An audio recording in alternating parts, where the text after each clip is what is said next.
NSA Ajit Doval के Oman दौरे के समय भारत को ऐसी पावर मिली है जिससे चीन और पाकिस्तान के होश उड़ गए हैं। मस्कट के बाद ओमान भारतीय नौसेना को डुकम पोर्ट पर भी ठिकाना देने को राजी हो गया है। समुद्र में सामरिक दृष्टि से ये पाकिस्तान और चीन के लिए खतरे की घंटी है। नक्शे पर अब भारत के पश्चिमी तट से लगे विशाल अरब सागर क्षेत्र को देखेंगे तो पाकिस्तान, ईरान, यूएई के बाद ओमान पर अचानक नजरें टिक जाएंगी।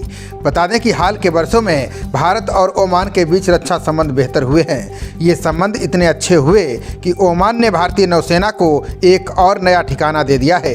ये विस्तारवादी सोच रखने वाले चीन और आतंक के मसीहा पाकिस्तान के लिए बड़ा झटका है। भारत के राष्ट्रीय सुरक्षा सलाहकार अजीत डोभाल सोमवार को ओमान पहुंचे। एनएसए अजीत डोभाल ने ओमान के शीर्ष नेता सुल्तान हैसम बिन तारिक से मुलाकात की। इस दौरान उन्होंने प्रधानमंत्री नरेंद्र मोदी का एक लिखित संदेश सौंपा जिसमें दोनों देशों के बीच संबंधों के विभिन्न पहलुओं का उल्लेख किया गया है। डोभाल ने प्रौद्योगिकी, सैन्य मामलों और खनन के क्षेत्र में संभावित द्विपक्षीय सहयोग पर ओमान के विदेश मंत्री सैयद बद्र हमद अल बुसैदी के साथ बातचीत भी की।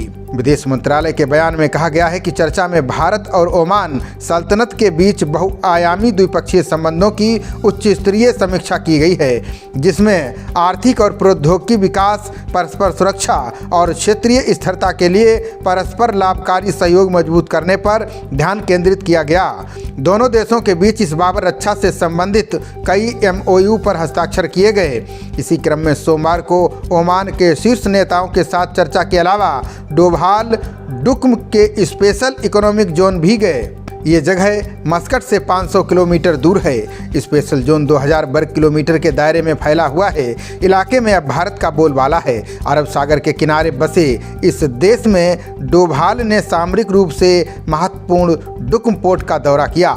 इस दौरान ओमान ने डुकम पोर्ट में भारतीय नौसेना को लॉजिस्टिक फैसिलिटी की पेशकश की है।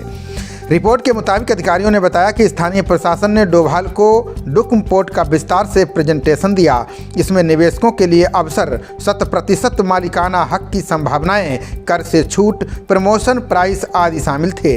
बता दें कि ओमान डुकम के करीब रास मरकज में स्ट्रेटेजिक ऑयल रिजर्व तैयार करना चाहता है। ऐसे में दोनों देशों के बीच यहाँ सहयोग लगातार बढ़ रहा है। बता दें कि डुकम पोर्ट की लोकेशन ऐसी है जहाँ से ओमान की खाड़ी, हिंद महासागर और अरब सागर में भारत अपना प्रभाव कायम रख सकता है। एक्सपर्ट का मानना है कि डुकम में भारत की मौजूदगी से हिंद महासागर को लेकर सुरक्षा चिंता कम हो सकती है, जहां चीन अपनी लगातार मौजूदगी बढ़ा रहा है।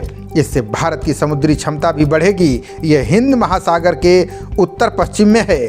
खास बात यह है कि डुकम पोर्ट के जरिए अदन की खाड़ी और लाल सागर तक भारत की पहुंच आसान हो जाएगी। बता दें कि पश्चिम एशिया में ओमान भारत का सबसे पुराना रणनीतिक साझेदार और गल्फ कोऑपरेशन काउंसिल, अरब लीग और हिंद महासागर रिम एसोसिएशन में महत्वपूर्ण सहयोगी है। ओमान भारत रक्षा सहयोग दोनों देशों के बीच सामरिक साझेदारी का स्तंभ बनकर उभरा है। गल्फ क्षेत्र में ओमान भारत का सबसे करीबी डिफेंस पार्टनर है। ओमान भारत के साथ संयुक्त युद्धाभ्यास करता है। इस तरह से क्षेत्र में अब भारत की पकड़ और मजबूत हो गई है। ओमान ने पहले ही मस्कट में भारतीय नौसेना को खुली छूट दे रखी है। इसे भारत का सामरिक ठिकाना ही समझिए। ओमान के इस कदम से हिंद महासागर क्षेत्र में भारतीय सेना की मौजूदगी मजबूत हुई है। बता दें कि भारत के इस मास्टर स्ट्रोक से पाकिस्तान और चीन की टेंशन बढ़ना लाजमी है। ग्वादर पोर्ट पर अगर चीन बैठा हुआ है तो भारत ने ईरान के चाबहार और ओमान के डुकम पोर्ट पर पोजीशन लेकर अपनी स्थिति मजबूत कर ली है। खबरों का सिलसिला जारी रहेगा। देखते रहिए जनप्रवाद। नमस्कार।